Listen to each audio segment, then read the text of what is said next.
नमस्कार। आपका अखबार के संग में आपका स्वागत है। मैं हूं प्रदीप सिंह।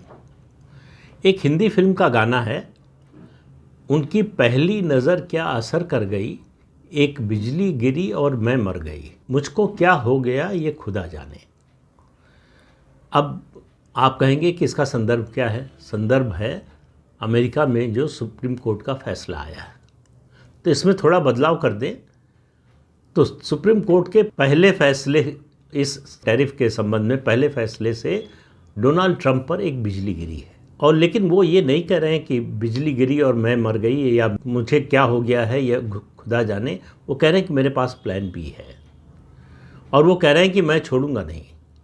वो सुप्रीम कोर्ट को के जजेस को गाली दे रहे हैं, उनको लैप डॉग बता रहे हैं, उनको जो है देश विरोधी बता रहे हैं कि देश के विरोध में काम किया है। उनको कह रहे हैं कि विदेशी शक्तियों के प्रभाव में है।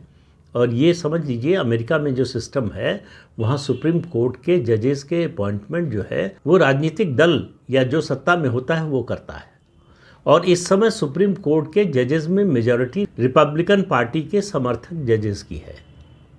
और आपको पता ही है डोनाल्ड ट्रंप रिपब्लिकन पार्टी के नेता हैं।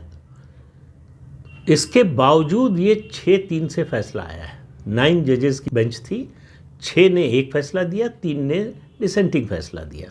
जो 6 ने बहुमत ने फैसला दिया, अमेरिका के राष्ट्रपति को जो इमरजेंसी पावर्स हैं उसमें टैरिफ लगाने का अधिकार नहीं है। तो उनका ट्रंप को टैरिफ लगाने तय करने का अधिकार ही नहीं है।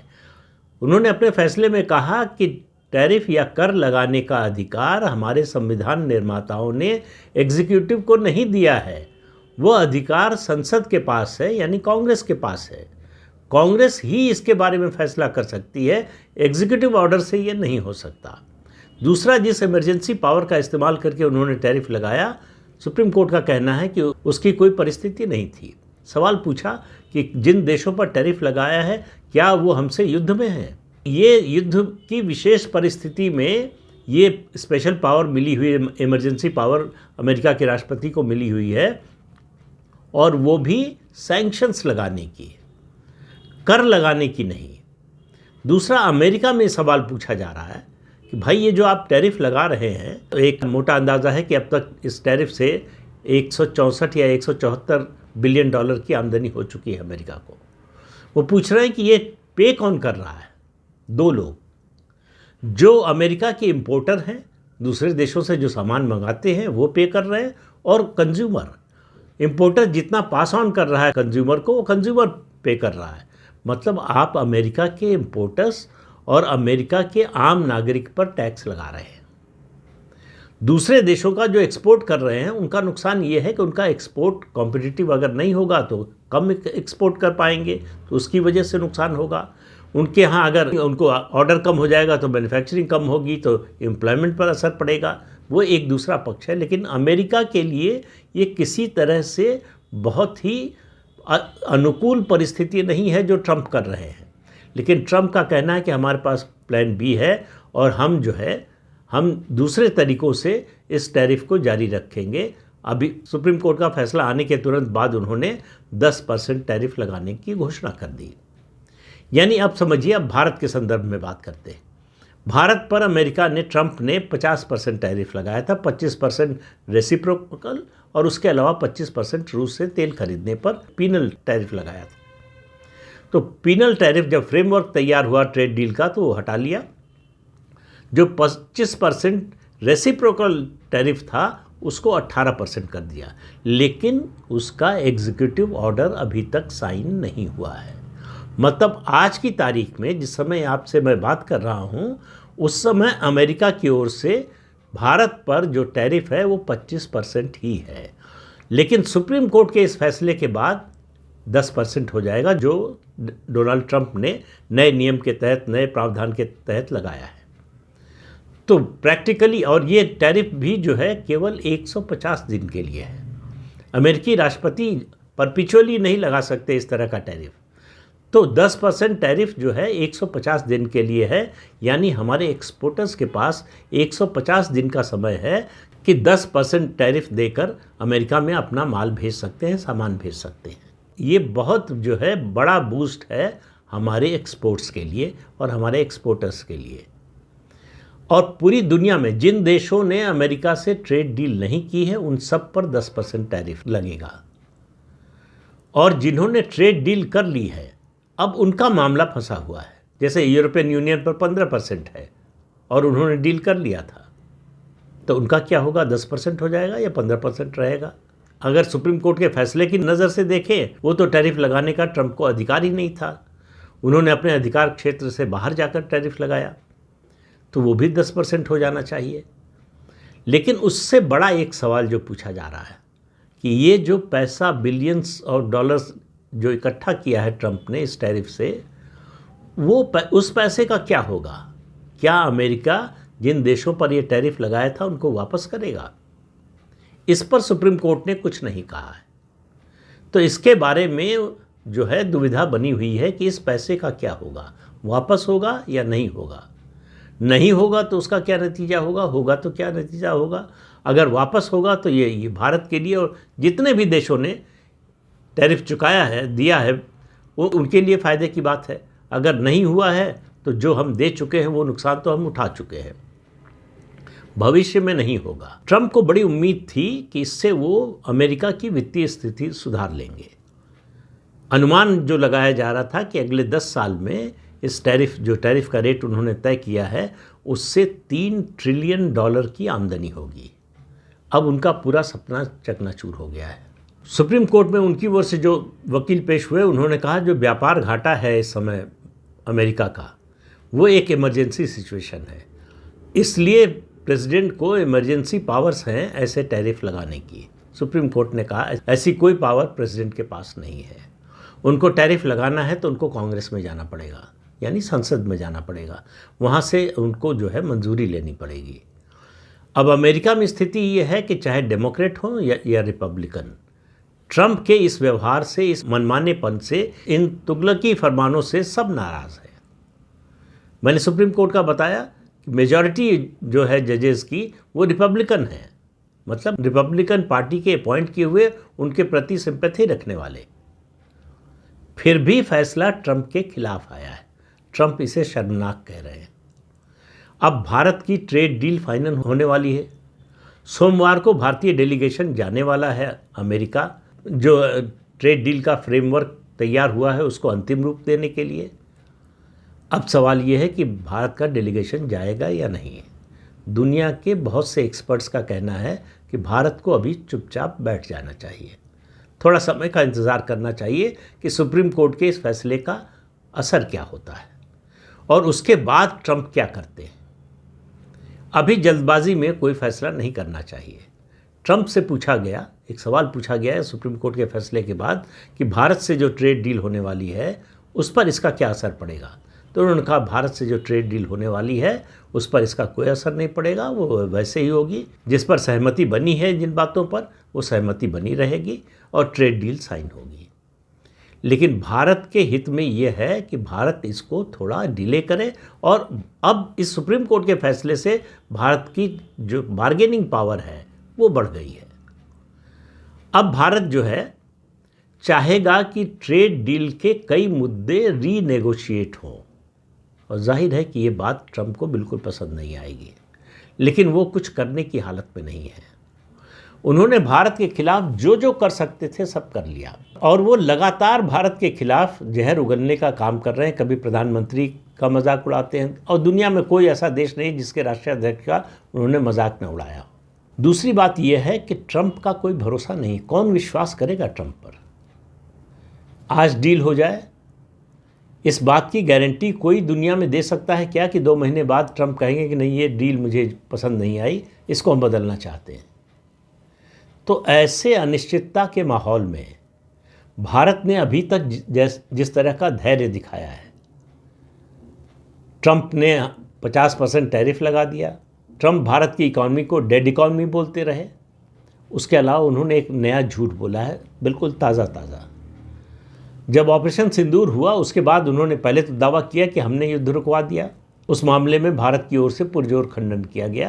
प्रधानमंत्री नरेंद्र मोदी ने संसद में कहा कि किसी विदेशी नेता, किसी विदेशी देश ने कोई हस्तक्षेप नहीं किया, किसी ने हमारे ऊपर दबाव नहीं डाला और किसी की हमने बात नहीं सुनी।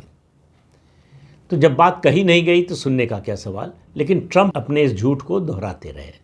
फिर उन्होंने कहा एक दिन कि जो है इस ऑपरेशन सिंदूर में 5-6 जेट गिरे। ये स्पष्ट नहीं किया कि भारत के गिरे कि पाकिस्तान के। अब उनकी लेटेस्ट फिगर आई है कि 11 जेट गिरे। लेकिन ये सब ट्रंप के बोलने के बावजूद भारत ने क्या किया? इंग्लैंड से एफटीए कर लिया, यूरोपियन यूनियन से एफटीए कर लिया। ट्रंप के लिए मेरी नज़र में सबसे बड़ा झटका था ये इस पूरे टैरिफ वॉर में। उसके अलावा एआई इम्पैक्ट समिट में फ्रांस के राष्ट्रपति इमैनुअल मैक्रों आए थे। फ्रांस के साथ भारत की स्ट्रेटेजिक पार्टनरशिप एक नए मुकाम पर पहुंच गई। 114 राफेल जेट्स की डील हो गई है, साइन हो गई है डील। इनमें से 18 रेडी टू फ्लाई कंडीशन में भारत आएंगे और बाकी के विमान भारत में बनेंगे, जिसमें 50 से 60% स्वदेशी पुर्जे होंगे। फ्रांस टेक्नोलॉजी ट्रांसफ़र करेगा और राफेल भविष्य में राफेल एक्सपोर्ट के लिए भी भारत में बनेंगे। इसके अलावा एमआरओ बहुत महत्वपूर्ण चीज़ होती है। ये एविएशन के सेक्टर में मेंटेनेंस, रिपेयर एंड ऑपरेशंस, ये जो है इसके लिए हम सिंगापुर या दूसरे देशों को अपने विमान भेजते हैं, उसका हब बनने जा रहा है भारत। तो फ्रांस अब जो है हमारे सबसे मजबूत और सबसे भरोसेमंद साथी के रूप में उभरा है। तो ट्रंप की परवाह किए बिना भारत ने 114 राफेल जेट्स की डील फ्रांस से कर ली और मुझे लगता है कि वो दिन दूर नहीं जब भारत रूस के साथ सुखोई 57 की भी डील करेगा और S-400 की खरीद बढ़ा देगा और S-500 जो नया वर्जन आ रहा है S-400 का, उसकी भी डील करेगा। भारत किसी एक देश पर निर्भर नहीं रहना चाहता। वो डोनाल्ड ट्रंप को बार बार बता रहा है कि हम अपनी स्ट्रेटेजिक ऑटोनॉमी से समझौता नहीं करेंगे। इसके लिए ट्रंप के जितना बस में था, जितना अधिकार था, हर तरह का दबाव डालकर देख लिया। पाकिस्तान को प्रोत्साहित करके, उसको पुरस्कृत करके, ये सब करके देख लिया। भारत टस से मस नहीं हुआ। ट्रंप को अब ये समझ में आ गया है कि भारत जो है झुकने वाला नहीं है। तो ट्रंप को रूस के राष्ट्रपति व्लादिमीर पुतिन का बयान याद रखना चाहिए कि मोदी झुकने वाले नेताओं में नहीं है। झुककर मोदी कोई समझौता नहीं करेंगे। तो अब ट्रेड डील का क्या भविष्य होगा? क्या जो हम 18% टैरिफ के लिए तैयार हो गए थे उस पर टिके रहेंगे या 10% टैरिफ अब जो परिस्थिति बन गई है उसमें उसकी मांग करेंगे? सुप्रीम कोर्ट में आगे क्या होगा? क्योंकि ट्रंप खुद ही कह रहे हैं कि अब ये मामला अदालत में चलता रहेगा, अगले 4-5 साल तक चलता रहेगा। लेकिन सबसे बड़ी बात है कि ट्रंप अब कौन सा नया रास्ता अपनाएंगे टैरिफ के लिए। जो भी रास्ता अपनाएं, सुप्रीम कोर्ट के इस फैसले से ट्रंप का जो भौकाल था दुनिया में वो खत्म हो गया। सुप्रीम कोर्ट ने कहा कि तुम ऐसा काम कर रहे हो जिसका करने का तुम्हारे पास अधिकार ही नहीं है। ट्रंप के पास सुप्रीम कोर्ट के जजेस को गाली देने के अलावा और कोई तर्क नहीं है, कोई तथ्य नहीं। तो अब अगर वो कोशिश करते भी हैं तो जाहिर है कि मामला फिर सुप्रीम कोर्ट में जाएगा। आने वाले समय में यानी अगले साल मिड टर्म इलेक्शन होने हैं। मिड टर्म इलेक्शन से पहले ट्रंप की लोकप्रियता लगातार गिर रही है। ये टैरिफ वॉर शुरू करके उन्होंने अपनी इमेज ठीक करने की कोशिश की, अमेरिका की अर्थव्यवस्था को सुधारने का दावा किया। अब वो सब जो है गड्ढे में चला गया है। ट्रंप को अब नए सिरे से कुछ सोचना पड़ेगा। दुनिया के बाकी देशों से डील करने के बारे में फिर से सोचना पड़ेगा और दुनिया के बाकी देशों में जिस तरह से अमेरिका के खिलाफ घेरेबंदी हो रही है, गोलबंदी हो रही है, वो ट्रंप और अमेरिका दोनों के लिए चिंता की बात है। अमेरिका चाहता था कि इंग्लैंड अपना एयरबेस इस्तेमाल करने दे ईरान के खिलाफ हमले के लिए। इंग्लैंड ने मना कर दिया। मुझे याद नहीं है कि पिछले 30, 40, 50 सालों में कभी ऐसा किया हो इंग्लैंड ने। इसके अलावा चाहे कनाडा की बात कर लें या कुछ यूरोपीय देशों की बात कर लें, वो सब ट्रंप के सामने खड़े होने के लिए तैयार हैं। और सबसे बड़ी बात, ग्लोबल साउथ, उसकी लीडरशिप बहुत फर्म तरीके से भारत के हाथ में आ गई है। ग्लोबल साउथ पूरा का पूरा प्रधानमंत्री नरेंद्र मोदी के नेतृत्व की ओर देख रहा है। ब्राज़ील के राष्ट्रपति और भारत के प्रधानमंत्री, ये दो नेता हैं जो ट्रंप के आगे झुके नहीं।